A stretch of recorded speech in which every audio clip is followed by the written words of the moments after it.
Welcome! In this video, we will continue our study of the 19th century by beginning Unit 7 on nationalism.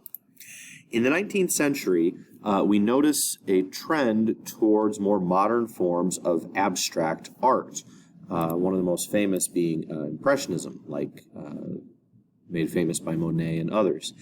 One of the interesting things to note about why art in the 19th century begins to become much more abstract or giving the impression of things as opposed to previous artistic movements which tended to focus so much on realism was in the 19th century or the 1800s, you had competition by new artists who were photographers, and that basically photography could capture images so much more realistically than drawn or painted art ever could. It sort of pushed and challenged painters and other artists to represent their subjects more abstractly. And that's just an interesting notion that goes on in the 19th century artistic movements. On to our subject of nationalism. A quick reminder that prior to this period, and for most of human history, states, countries, were pre-national. They did not draw their lines according to a nationality. Borders were drawn based on tradition. Where a border was is where it would stay, typically, unless one of two things changed. Whether some type of conquest occurred, which is more rare than maybe popular notion would think, that boundaries didn't change as much as you would think, or dynastically, meaning marriage. So state boundaries would change through marriage or conquest primarily, and they had little to do with the nationality or language of the people who lived in an area. A king or rulers of an area may or may not be the same culture, race, ethnicity, or even speak the same language as the people they ruled. A few quick definitions to know what we're talking about. A nationality is referring to that group of people who share all sorts of characteristics in common. Essentially language, but often also ethnicity, history, culture, literature, music, food, drink, dress, all of these things that make a people, a nationality. And therefore a nation is that physical space where a nationality lives, the place where a group of people that share all those things in common happen to live, versus a state is different from a nation. A state is what we commonly think of as a country. A state is the political boundary. It has a physical border, it has laws, it has a ruler. And and we'll get to why that can sometimes be confusing to us in our modern world. Nationalism is this pride and love of your group. And what we see in this period and throughout history, that this overwhelming sense of pride and loyalty and devotion in your own national group can often lead to putting down people of another group or seeking an intense competition with them. Statism we'll kind of skip over.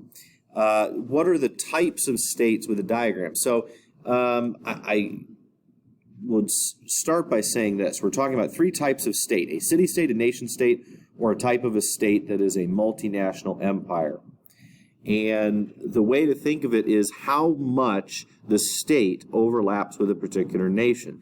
A city-state is a state, an independent country, that's no bigger than a city, and maybe the farmland surrounding it.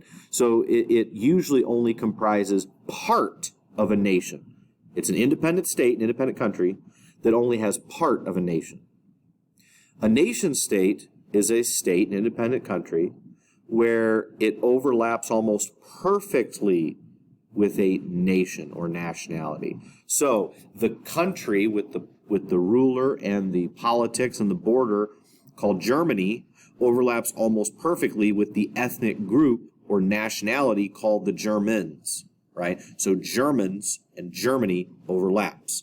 France and the French overlap. That is a nation state, and that is the dominant way that most countries exist today, and it's what maybe in our default mental setting we consider normal, is a nation state. On the other hand, you can have a multinational empire. So it's an empire with multiple national groups.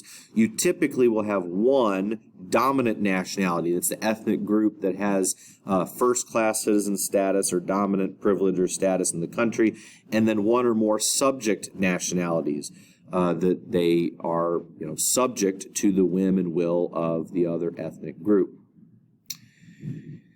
Nationalism can have two key effects when you put it into, when a region becomes nationalized, a sort of cultural awareness of their pride and uniqueness in their nationality.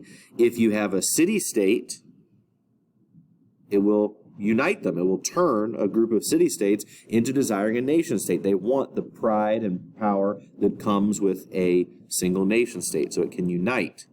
Nationalism can also divide, because if you have a multinational empire, it will push the various nationalities to desire their own nation-state. Another way to put this is that nation-states are what nationalism creates.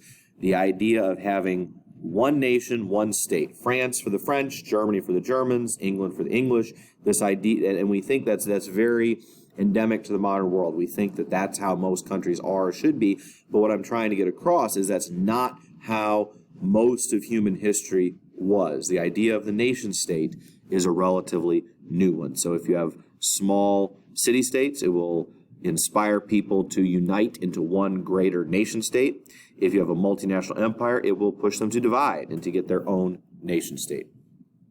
In this unit, we will look at a series of case studies of nationalism from Britain, France, the Ottoman Empire, Austria, Russia, Italy, and Germany. We will look at these three multinational empires first, well, not first, but after Britain and France, and we'll see rebellions in the Ottoman Empire as the subject nationalities want to break away. In Austria, they will reach a compromise, and in Russia, they will double down on Russification, or essentially making their subject nationalities embrace being Russian. Here's a snapshot of these 7 case studies here with sort of a quick way to remember what was going on. You want to associate with Great Britain Chartism, this period of gradual reform. With France, you will see lots of faction and multiple revolutions, the long, slow decline of the Ottoman Empire. In Russia, the policy of Russification. In Austria-Hungary, the hyphenated Austria-Hungary, will see the dual monarchy of Austria and Hungary be created in this period. In Italy and Germany, we will see the wars of unification. What are the long-term effects? In Britain, you don't have revolution. You have a stable, developing, evolving, democratic parliamentary monarchy. You have two things that are in many other countries, like in the United States, they would seem to be opposites, democracy and monarchy existing side by side. And so how does that develop? Well, in this unit, we'll talk a bit about that. In France, you have frequent small revolutions. After the big French Revolution that started in 1789, there's revolution in 1830, another one in 1848, another one in 1871, that will lead to the abolition of the monarchy and the Third Republic, as France becomes a full republic by the 1870s. In the Ottoman Empire, we'll see the rebellion of many national groups that want their own nation state. In Russia, the development of absolute autocracy in the person of the Tsar. In Austria-Hungary, it's unclear what their fate would have been. And Austria-Hungary is one of the most interesting examples in this nationalism case study. Italy's wars of unification leave them with a desire for irredenta, or unredeemed land, where Italians live. Italy wants it, but they can't get it. And it will sort of drive their foreign policy in the decades to come. Germany, on the other hand, acquires almost all of the land where Germans live, with the exception of Austria. And there's this desire for great power status, to be seen as the preeminent, among the preeminent powers of the world, if not the preeminent power in the world. And this sort of desire greatly influences how Germany will behave and be perceived in the years to come, particularly leading up to World War I, with disastrous consequences. Next time we'll begin with our case studies of France, and Britain. Thanks for watching.